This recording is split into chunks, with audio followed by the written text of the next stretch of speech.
Bueno, muy bien chicos. Buenas tardes. Vamos a comenzar ahora el tema número 13 que denominamos régimen variable, que corresponde al trabajo práctico número 7. ¿De qué trata este tema?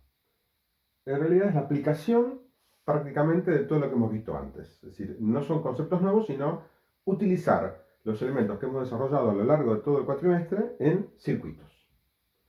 En circuitos donde ahora, al contrario de los que vimos en su momento, los circuitos de corriente continua, estamos a hacer circuitos donde la corriente, la tensión y la carga son todas funciones del tiempo. Por eso se llama régimen variable. Entonces, ¿de qué se trata? Simplemente de estudiar circuitos donde estas magnitudes, que antes eran constantes en corriente continua, ¿bien?, ahora van a ser variables en función del tiempo. Entonces, este va a ser nuestro estudio. Vamos a concentrarnos en esto y ver las relaciones que tienen la tensión y la corriente entre sí, y bueno, también con la carga, sabiendo ya, bueno, la relación entre corriente y carga es muy simple, ¿no? La corriente es la derivada de la carga. A veces vamos a utilizar la carga y a veces la corriente, indistintamente porque, bueno, la relación, como ustedes ven, es muy directa. Repasemos rápidamente lo que hemos visto entonces. Acá he escrito las ecuaciones de Maxwell. No están, digamos, son para medios materiales porque están con las constantes, ¿no? Epsilon R y mu R, pero todavía falta un poco, ¿no? Hay que arreglar esta ecuación. Pero esta no tiene importancia en este momento porque eso lo vamos a ver más adelante. Para nuestros fines es suficiente saber esto. Son las 4 ecuaciones de Maxwell, entonces 2 ecuaciones de campo eléctrico y 2 ecuaciones de campo magnético. El flujo del campo eléctrico, la ley de Gauss, la carga neta dividido esas constantes, la circulación, igual a la derivada del flujo magnético. Respecto al tiempo, esto es la ley de Faraday, la ley de Gauss para el campo magnético, siempre da cero el flujo del campo magnético en una superficie cerrada, y la circulación del campo magnético, que es la ley de Ampère. Entonces, vemos acá que hay una relación entre todo esto, ¿no? Por supuesto, yo veo la carga genera un campo, ese campo genera una diferencia potencial, ¿sí? ¿Se acuerdan? La integral esta da una diferencia potencial. Si cerrada es igual a cero, pero si es abierta, caso de un circuito, va a dar una diferencia potencial. Además, si existe una corriente, va a generar un campo magnético, y esa corriente genera un campo magnético, y ese campo magnético, sí, como la corriente está variando, ahora mi hipótesis es esa: si la corriente varía, el campo varía, entonces va a generar una diferencia potencial también. Ven ustedes que está interconectado esto, ¿no? Observan toda esta interconexión que hay. ¿Cuál es nuestro propósito ahora? Como ya lo he anticipado varias veces. Olvidarnos un poco de los campos. Estas dos prácticas que vamos a hacer ahora, nos olvidamos de los campos y vamos a hablar de qué cosa, de los dispositivos que justamente relacionan tensión y corriente a través de los campos, pero olvidándonos tanto de los campos como de la construcción física, digamos, o la geometría del dispositivo. Entonces, en campo eléctrico, ¿qué dispositivo estudiamos? El dispositivo llamado capacitor. Ya lo vimos. ¿Qué es el capacitor? Es un instrumento que tiene un dispositivo que tiene una constante llamada capacitancia o capacidad del capacitor, que es el cociente entre la carga que almacena dividido la diferencia potencial. ¿Ok? En su momento, ¿cómo lo estudiamos? Yo algo anticipé que, digamos, el dispositivo ha tardado un tiempo en cargarse, pero siempre suponíamos que o estaba descargado o estaba cargado. No analizamos qué pasaba durante el proceso de carga, que, como ustedes imaginan, no puede ser instantáneo.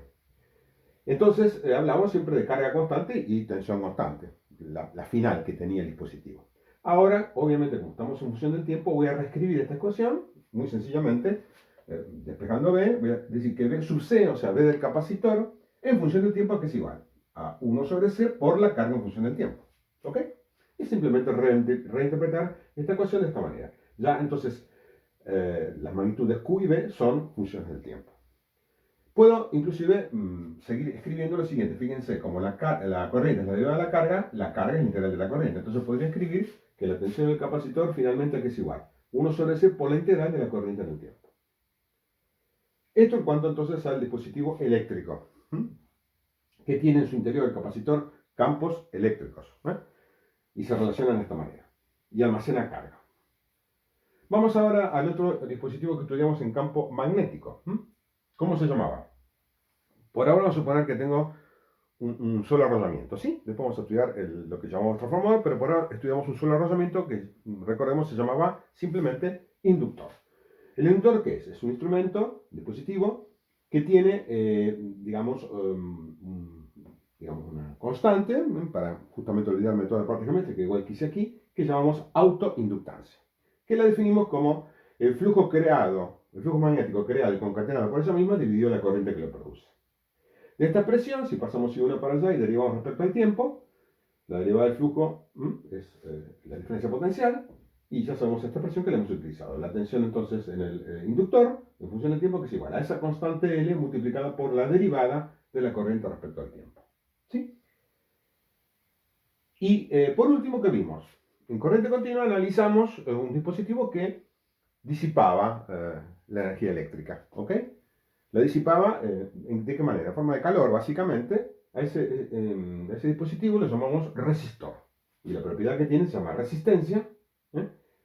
Y es simplemente la ley de Ohm, esta, que ya la conocemos, es la tensión dividida en la corriente. Aquí, bueno, haciendo lo mismo que hicimos antes, ahora voy a poner la tensión en el resistor de su R en función del tiempo igual a R por I en función del tiempo. ¿Ven ustedes? Entonces, abandono un poco lo que eran las letras mayúsculas. Recuerden que, por convención, una letra mayúscula de tensión o corriente implica valor constante. Y una letra minúscula implica un valor variable o constante también puede ser. Esta nomenclatura es general. Puede ser constante o variable. Pero si yo escribo mayúscula, es constante. Entonces, abandonamos lo que es corriente continua y ahora entonces escribo esta expresión. La tensión entonces en función del tiempo es igual a R por I en función del tiempo. ¿Qué vemos? Una cosa interesante entonces, si analizamos los tres comportamientos, una tensión es la integral de la corriente, la otra tensión es la derivada de la corriente y la otra tensión es simplemente proporcional a la corriente. Ahí están los tres dispositivos: capacitor, inductor y resistor. Entonces tenemos comportamientos que son justamente bastante diferentes, ¿no? ¿Y cuál es nuestra idea ahora? Juntarlos en un circuito para estudiar a ver qué es lo que pasa. Esa es nuestra idea. ¿Cómo los vamos a juntar? Bueno, para hacer las cosas simples, vamos a ir juntando de a poco. Y vamos a estudiar entonces primero lo que llamamos régimen variable y los vamos a hacer circuitos, por ejemplo, con capacitor de resistencia. Ese circuito lo llamamos RC, simplemente RC.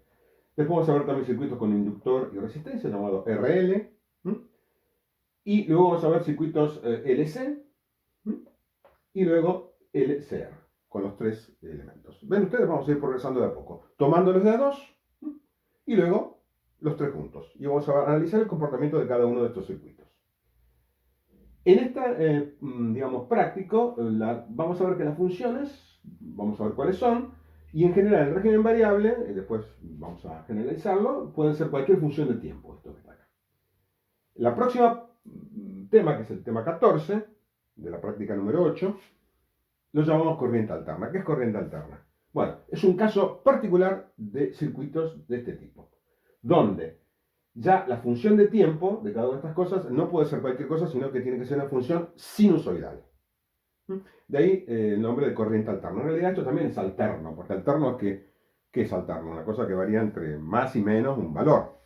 Así que en realidad habría que decir, y no corriente, ¿no? Habría que decir circuitos cuyos parámetros varían en forma sinusoidal. Para no decir todo eso, en la jerga decimos corriente alterna. Pero vamos a estudiar también, por supuesto, no solamente corriente, sino tensión alterna, ¿no? Obviamente. ¿Ok?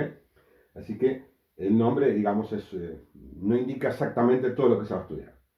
Y alterna significa, en ese contexto, significa funciones sinusoidales. Senos o cosenos, en forma genérica. Entonces, ahí está planteado el problema. En esta parte, entonces, vamos a estudiar funciones generales de tiempo y en la próxima, exclusivamente funciones sinusoidales que son muy importantes en la industria y en la electrónica. ¿Ok? Así que bueno, vamos a empezar entonces estudiando estos dispositivos tomados de a dos y finalmente los tres juntos.